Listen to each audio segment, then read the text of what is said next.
Sudahkah mendengar prediksi tahun 2030?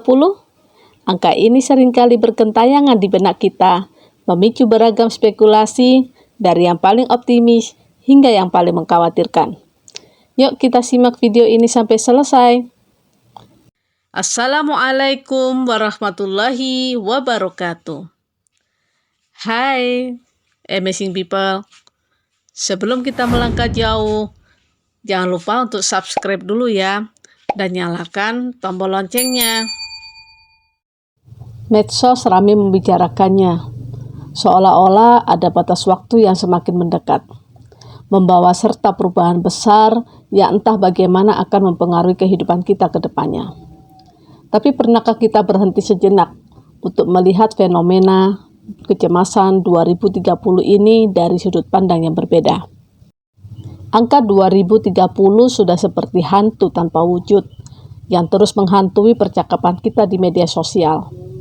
Ada yang sibuk memprediksi kiamat teknologi, ada yang khawatir tentang resesi global, ada pula yang merancang strategi agar bisa survive di tengah badai perubahan. Semua itu sah-sah aja. Wajar sebagai manusia ketika merasakan cemas akan masa depan yang tidak pasti. Tapi kalau kecemasan itu sampai melumpuhkan, membuat kita itu semakin panik dan kehilangan akal sehat, nah disitulah kita perlu berhenti sejenak. Islam menawarkan panduan yang luar biasa untuk menghadapi segala bentuk ketidakpastian, termasuk kegaduhan seputar tahun 2030 ini. Intinya itu bukan meniadakan kekhawatiran, tetapi mengubah cara kita untuk menyikapinya, dari yang pasif dan takut menjadi aktif dan penuh keyakinan. Ada 5 langkah yang bisa menjadikan pembekalan kita dalam menghadapi tahun 2030. Langkah pertama yaitu memahami hakikat waktu dan takdir. Qada dan qadar adalah salah satu kesatuan yang tidak terpisahkan. Qada adalah rencana Allah, sedangkan qadar adalah pelaksanaan rencana tersebut. Mengimani qada dan qadar berarti meyakini bahwa segala sesuatu yang terjadi di dunia ini adalah atas kehendak dan ketetapan Allah Subhanahu wa taala. Ini bukan berarti kita itu pasrah tanpa usaha. Justru sebaliknya, kita diberi akal dan ikhtiar untuk berusaha sebaik mungkin dalam setiap detik yang diberikan. Pikiran tentang apa yang akan terjadi di tahun 2030 seringkali membuat kita itu lupa bahwa yang terpenting adalah apa yang akan kita lakukan hari ini. 2030 hanyalah kelanjutan dari rentetan waktu yang terus berjalan. Fokus pada takdir yang belum datang seringkali membuat kita itu kehilangan momentum untuk berbuat baik dan mempersiapkan diri kita mulai sekarang. Jadi alih-alih panik membayangkan skenario yang terburuk, lebih baik kita bertanya, apa yang bisa saya lakukan untuk hari ini untuk menjadi pribadi yang lebih baik, lebih siap, dan lebih bermanfaat. Langkah kedua yaitu kita menjaga husnuzon di tengah badai berita negatif 2030. Di era informasi seperti sekarang, kita itu dibombardir dengan berbagai berita. Terlebih lagi soal tahun 2030 yang seringkali dibumbui prediksi suram, seperti resesi, krisis iklim, atau dominasi AI yang mengancam pekerjaan. Bagaimana kita bisa menjaga husnuzon kepada Allah di tengah gempuran informasi negatif ini? Kuncinya adalah kita menyaring informasi dan perhatian yang terarah. Filter sumber berita. Tidak semua informasi diciptakan sama.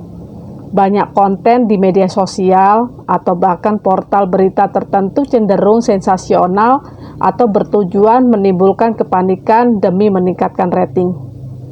Belajarlah untuk memilah sumber yang kredibel, yang menyajikan data faktual tanpa dibumbui spekulasi yang berlebihan. Carilah analisis yang berimbang, bukan sekedar prediksi yang bombastis. Fokus aja pada kontrol diri. Seringkali kecemasan itu muncul karena kita terlalu fokus pada hal-hal di luar kendali kita. Kita nggak bisa mengontrol ekonomi global ataupun kebijakan negara lain. Tapi kita itu bisa mengontrol reaksi kita, usaha kita, bahkan menjaga niat kita yang lurus. Husnuzon mengingatkan kita bahwa ada kekuatan yang maha mengatur di atas segalanya. Dan dia itu tidak akan pernah membebani hambanya di luar batas kemampuan. Ini memindahkan fokus dari kekhawatiran yang melumpuhkan ke tindakan yang memberdayakan. Perbanyak afirmasi positif dan doa. Otak kita itu cenderung mengikuti apa yang sering kita pikirkan dan apa yang kita katakan. Jika kita itu terus-menerus memikirkan skenario yang terburuk, maka itulah yang akan mengakar dalam benak kita. Lawanlah dengan afirmasi positif. Misalkan, aku yakin Allah pasti punya rencana yang terbaik. Aku yakin Allah pasti akan mendatangkan pertolongan kepadaku ketika dalam menghadapi tantangan globalisasi ini. Kita harus melihat sisi lain dari setiap perubahan. Teknologi baru dan tantangan global memang membawa disrupsi, tapi juga bisa menjadi peluang yang baru. Misalkan AI. AI bisa jadi alat bantu yang luar biasa jika kita itu tahu cara memanfaatkannya.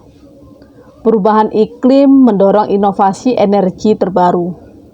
Husnuzon mendorong kita untuk mencari hikmah dan peluang di balik setiap tantangan, bukan hanya lebih kepada melihat sisi negatifnya.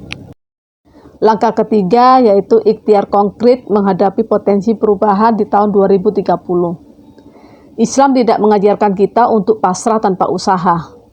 Justru kita itu didorong untuk berikhtiar semaksimal mungkin sebelum bertawakal.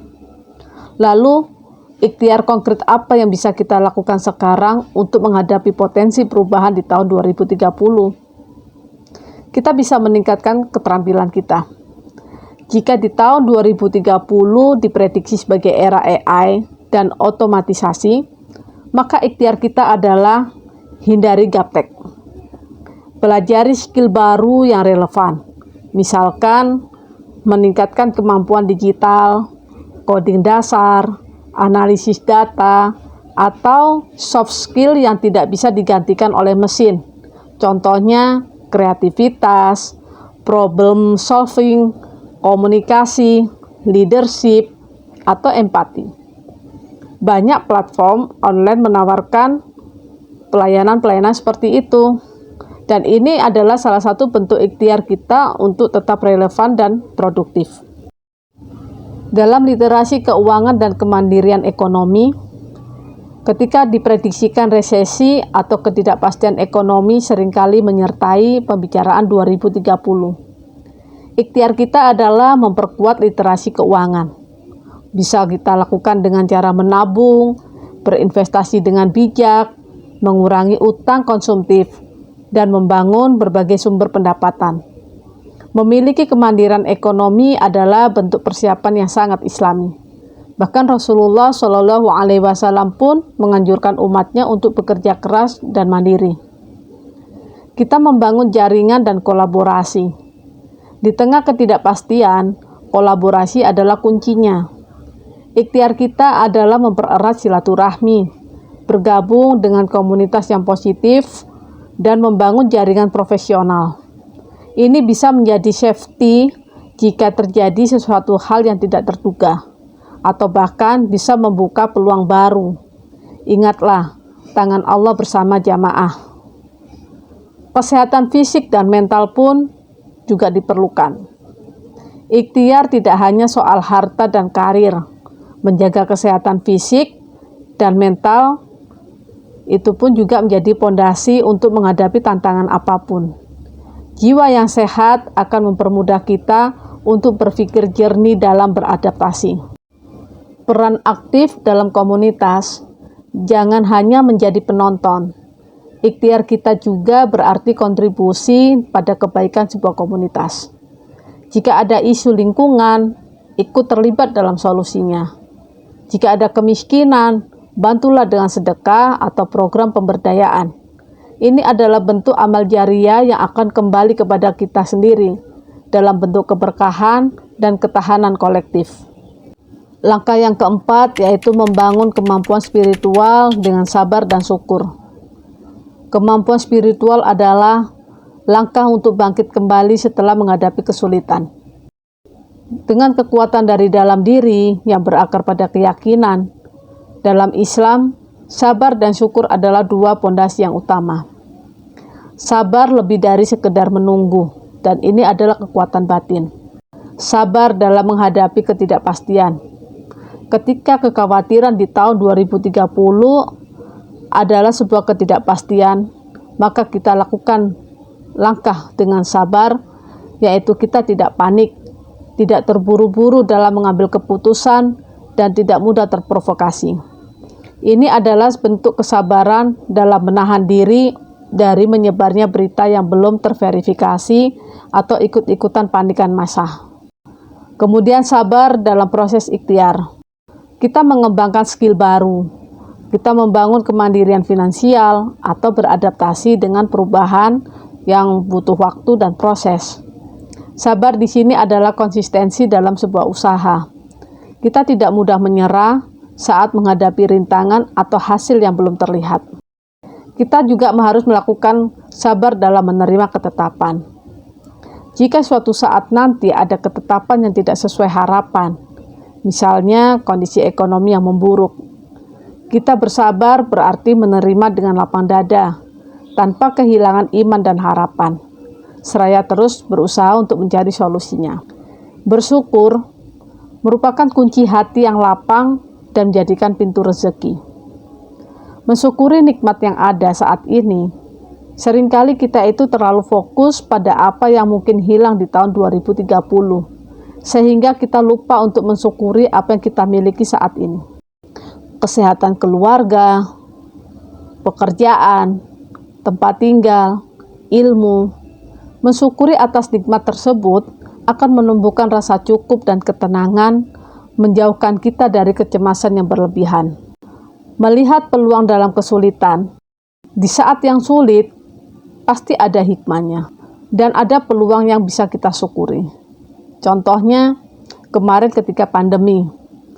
Pandemi memberikan banyak tantangan yang besar, tapi juga mempercepat adopsi teknologi dan menumbuhkan kesadaran akan kesehatan. Belajarlah dari mencari hadiah tersembunyi dari setiap masalah. Mensyukuri bisa mengundang lebih banyak nikmat. Dalam Islam, syukur adalah janji Allah untuk menambahkan nikmat. Semakin kita bersyukur, semakin hati kita terasa lapang. Bahkan semakin banyak pintu yang terbuka, datangnya rezeki kepada kita. Ini adalah mindset yang powerful untuk menghadapi masa depan. Langkah yang kelima, ikut andil dalam komunitas untuk membangun ketahanan kolektif.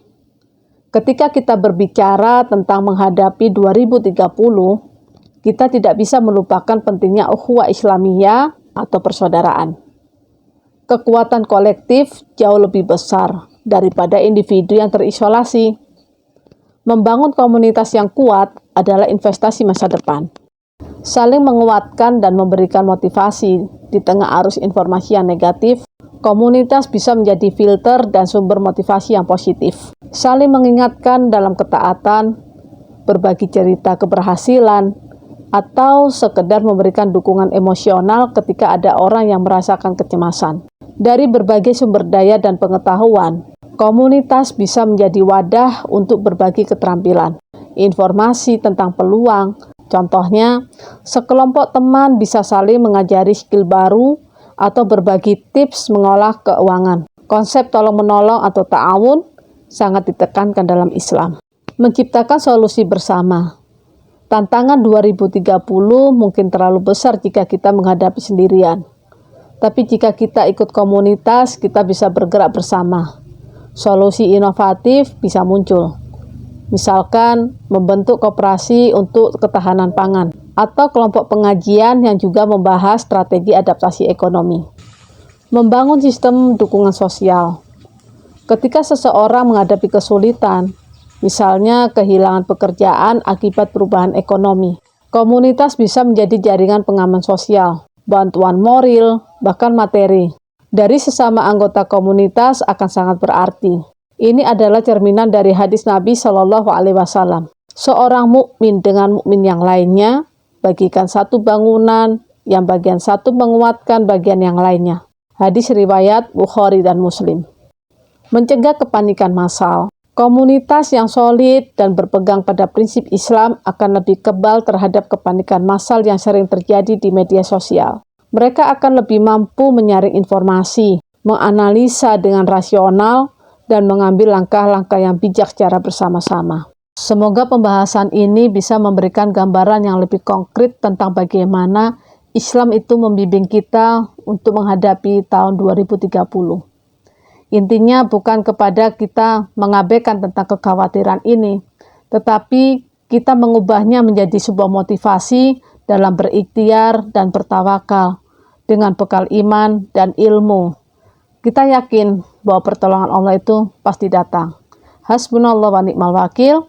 Barakallahu fikum. Wassalamualaikum warahmatullahi wabarakatuh.